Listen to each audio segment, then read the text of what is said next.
These were the top 10 rookie running backs in ADP from rookie drafts back in May. Now, Bijan and Jahmyr Gibbs are clear and obvious studs. Both of them are top 5 of the position for Dynasty, but RBs 3 through 7 are very interesting names right now. So let's dive into each of them to gauge their values as we head into the offseason. Starting first with Zach Charbonnet. And really, I think he's the most disappointing rookie of this entire class, and really through no fault of his own. He just landed in the worst spot possible. And while we had hope that Charbonnet could make an impact in Seattle with more high value touches through either receiving work or goal line work, literally none of that happened. Kenneth Walker averaged 20 touches per game through the first 7 weeks of the season before getting hurt for the first time that he played through, where he was still seeing 14 touches per game compared to Charbonnet's 7.5 touches per game during the weeks that Walker was kind of limited. It wasn't until Walker missed time with a second injury that we finally saw Zach Charbonnet in a workhorse role. Almost 20 touches per game, 75 yards per game, and a touchdown in a 3-game stretch without Kenneth Walker, and against 2 pretty good defenses too in the 49ers and the Dallas Cowboys. But all of that disappeared again when Kenneth Walker returned in week 14, where they split snaps and carries, and Walker actually saw 4 more targets than Charbonnet. And I'm also recording this prior to the Monday night game against Philly, but I'm sure it's just another split backfield with Kenneth Walker leading the way as the RB1. It's really sad that this is where we are with Zach Charbonnet, but I think you have to view him more as a handcuff, or like a handcuff plus kind of player, like AJ Dillon, Antonio Gibson, Tyler Algier. Like, you don't really ever want to start these guys when the starter is healthy, but you can if you're in that much of a pinch to get like 7 or 8 fantasy points, unless they just happen to fall into the end zone. So around the value of those other 3 players is my price point for Zach Charbonnet, which honestly would probably drop him about 10 to 15 spots in ADP at just the running back position alone to being more of a dynasty RB3. If you can sell him right now for an actual starter like Brian Robinson, Isaiah Pacheco, David Montgomery, even Ramondre Stevenson and Joe Mixon, I would take all of those guys over Zach Charbonnet right now, because they're actually scoring points because they're actually starters in the NFL. But moving on now to De'Von Achane. He is perhaps the biggest value riser since rookie drafts, going from RB28 in May ADP all the way up to RB6 in December ADP. And for good reason too. I mean, in 6 games where he's played over 30% of snaps, he is averaging 125 total yards and 1.5 touchdowns per game for a whopping 24.7 PPR fantasy points per game. And even if you don't include that huge 50-point game that he had against the Broncos, he is still averaging 19.5 fantasy points per game in the other 5 games that he's played. But there have just been 2 main issues with Achane this year. And number 1 has been just his lack of being able to stay healthy. He got hurt in the preseason that basically prevented him from playing until week 3. He played a couple of games then, and then got hurt again in October with an MCL sprain in his knee that kept him out for 4 weeks. And then when he tried to play again in week 11, he re-aggravated that injury and again was out for another week. And then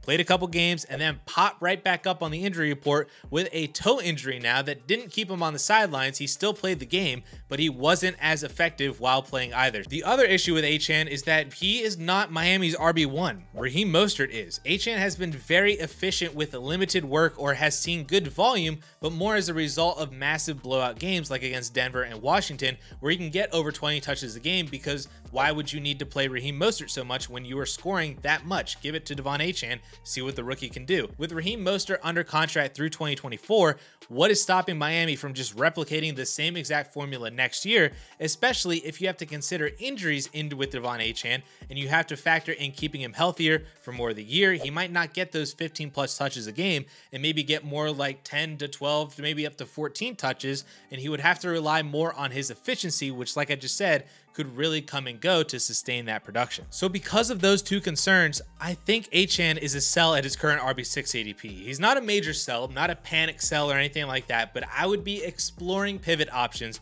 to other running backs like Travis Etienne, maybe Breece Hall, Jonathan Taylor, Saquon Barkley, and I think you can even make arguments for Josh Jacobs, Kyren Williams, and Rachaad White based on the volume that they've all been receiving this year. And if you can flip De'Von Achane for one of those guys, plus like a flex option or an upgrade at another position, those pivots might be worth it to go from unsustainable efficiency on lower volume to consistently higher volume that might offer more sustainability down the line. All right, now I'm going to skip over Kendre Miller for now. I'm going to add him back in at the end of this video, and we're going to go right to Tyjae Spears, who might honestly be my favorite rookie running back out of this entire group today, because while he hasn't seen a ton of usage, there is so much promise and upside for Tyjae Spears in this Titans offense. Number 1, he's averaging 4.7 yards per carry and has the same number of total rushing yards on the year as Dameon Pierce and Miles Sanders on 40 to 50 fewer carries than those two. He's 15th among all running backs in receptions with 40 on the year, but he is 8th in receptions per snap, which places him much more in a category with guys like Christian McCaffrey, Jahmyr Gibbs, and Austin Eckler in that 8 to 10% range of receptions per snap played. And then number 3, this is the big one. There is a fair chance that Tyjae Spears is the starting running back for Tennessee next year, with Derrick Henry entering free agency, and especially after the comments that he just had on Sunday. Honestly, this whole entire situation feels a lot like Rachaad White last year with Leonard Fournette, and now we've seen what Rachaad White has been able to do as a full-time starter in Tampa Bay. Tennessee could be looking to do the exact same thing with Tyjae Spears in 2024 and beyond as they try to do a quick rebuild and get younger. So because of that upside of being the potential RB1 in Tennessee, he is definitely someone that I would be actively trying to acquire quickly before free agency happens and Derrick Henry does sign elsewhere, and even really before people start to talk about the fact that Derrick Henry is going to sign elsewhere. And that just raises Tyjae Spears' value just from that aspect. So if you have guys like Joe Mixon, Austin Eckler, Ramondre Stevenson, Brian Robinson, Isaiah Pacheco, Jalen Warren, or even honestly Zach Charbonnet, and you can make that pivot from one of them to Tyjae Spears, I am doing that in a heartbeat. I would also entertain moves like Alvin Kamara for Tyjae Spears Plus or Tony Pollard for Tyjae Spears Plus to get a lot younger at the position and catch a player whose value is increasing while those guys' values are decreasing. And the last running back that I really want to dive into here is Roschon Johnson. And I'm just going to come right out and say it. I have lost a ton of hope for Roschon's future in the NFL. He has just not been able to assert himself in this backfield the way that I thought he could before the season started. All three of these backs in Chicago right now, Khalil Herbert, D'Onta Foreman, and Roschon Johnson, all literally feel like the same exact player. And while they all bring slightly different skill sets to the table, it is all very situational usage, and it's just been an absolute nightmare to try to predict all season long. And maybe you can make an argument that D'Onta Foreman is gone next year, so it's just going to be Khalil Herbert and Roschon Johnson, and then maybe Roschon takes over then. But the Bears still have 4 draft picks from rounds 3 through 5 that they could use to replace D'Onta Foreman or even draft someone with a little bit more juice. Imagine if they used a 4th round pick just like they did on Roschon, but they used one this year on someone like Bucky Irving or Jonathan Brooks as more dynamic pass catchers that can also run between the tackles. There just really isn't a situation in my head where Roschon has this massive year 2 leap that makes me really want to roster him, especially when you consider his current RB28 prices in December ADP, just behind Joe Mixon and ahead of guys like Derrick Henry, Nick Chubb, Aaron Jones, and Raheem Mostert. And I know that all of those guys are 27 years old or even older, but they're all way more productive than Roschon Johnson, and the only reason they're even valued below him right now is age and or injury. But as of right now, I would take a 75% Nick Chubb over Roschon Johnson next year, or a 30-year-old Derrick Henry on a new team than Roschon Johnson next year. And if you told me that Raheem Mostert is in the exact same role as he's in now in 2024, well, then that's just a no-brainer. I would take him over Roschon Johnson next year as well, too. So it is really hard for me to say that a running back is a roster clogger in Dynasty, especially a 22-year-old drafted in round 4 entering year 2. But that's kind of where I'm at with Roschon Johnson. Like, just why should I want to roster you? So those were the most interesting names from the 2023 running back class, but let me just quickly run through the rest of the top 20 from May ADP and give my 5-second take on what I'm doing with these guys. Starting first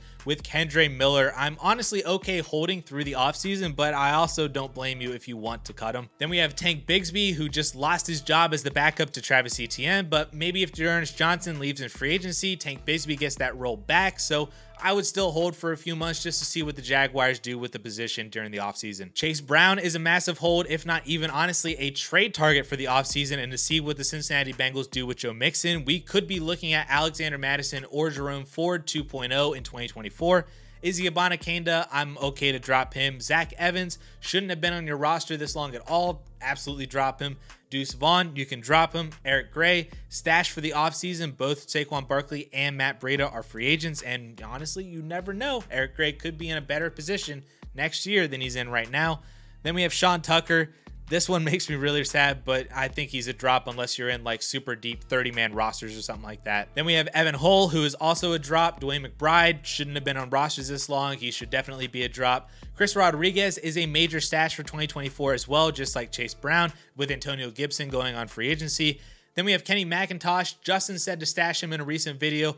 I'm honestly okay cutting him unless you're in really deep leagues, kind of like Sean Tucker. And then we have Keaton Mitchell, who I had a lot more hope for prior to this past Sunday, but then he unfortunately tore his ACL. He's still absolutely a hold for me through the offseason, but I wouldn't be surprised if Baltimore drafts a running back just to completely readdress that position. And then Keaton Mitchell is just a deep bench handcuff that maybe you might want to consider cutting. And then there were two rookies who went undrafted back in May that gained a lot of value, and that is Jaleel McLaughlin and Amari DiMercado. I'm holding both of these guys as handcuffs, but I don't really have much more interest outside of that. McLaughlin was super fun for a couple of weeks, but Javonte is just getting stronger and stronger every single week, and especially going to be a lot stronger in 2024. 2 years removed from his massive knee injury, so McLaughlin is just kind of an interesting handcuff. DiMercado could also be interesting if James Conner gets cut in the offseason as a cap casualty, but if he's not and James Conner is still the RB1 in Arizona, then DiMercado is just like a fringe cut as well, depending on how deep your league is. But other than that, I have no real interest in anybody else, so if I did not name them specifically, you can go ahead and cut them. But while we're on the subject of rookie running backs, the 2024 class is shaping up to be a rather interesting one, dare I say even an underwhelming one. So if you're interested in an early breakdown of my top 3 2024 rookie running backs, then you can check that video out right up here.